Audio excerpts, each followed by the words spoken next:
Cut ஹெல்த்தை பற்றி சித்த மருத்துவம் நிறைய சொல்லிட்டு இருக்குதுங்க. அதில் ஒரு விஷயம்தான் இடது கையில் படுத்துறங்குவோம் அப்படிங்கிற ஒரு விஷயம். லெஃப்ட் ஹேண்ட் சைடில் படுத்துறங்கணும் அப்படிங்கிறத இன்னைக்கு ஆராய்ச்சி முறைகள் உறுதிப்படுத்துது.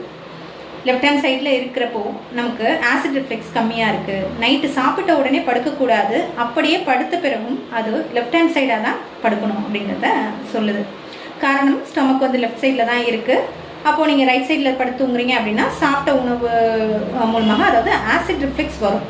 அப்போது ஹார்ட் பர்ன்ஸ், நெஞ்சரிவு, கேஸ்ட்ரைட்டிஸ், செரிமான கோளாறுகள், கட் ஹெல்த் ஸ்பாயில் ஆகிறது இதெல்லாம் நடக்கும் அப்படிங்கிற விஷயத்தை இன்றைக்கி நம்ம சொல்கிறோம்.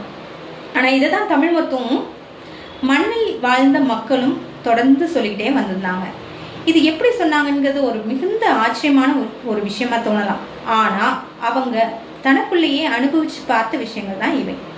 இதை தான் வந்து கிளினிக்கல் ட்ரையலில் நம்ம ஹியூமன் ட்ரையலுக்கு ஈக்குவலாக சொல்லுவோம். மனிதனில் மனிதன் செய்து பார்த்து கொள்வது, ஆராய்ச்சி செய்வது, இதுதான் நம்ம ஹியூமன் ட்ரையல்ஸ்ன்னு சொல்லுவோம். அதுதாங்க இந்த உணவு பழக்க வழக்கம். நம்ம ஹியூமன் ட்ரையல்ஸ்க்கு ஈக்குவலானது தான் நம்மளோட பாரம்பரியமான உணவு பழக்கம். அதில் நமக்கு குறி தேவையே கிடையாது. நன்றி.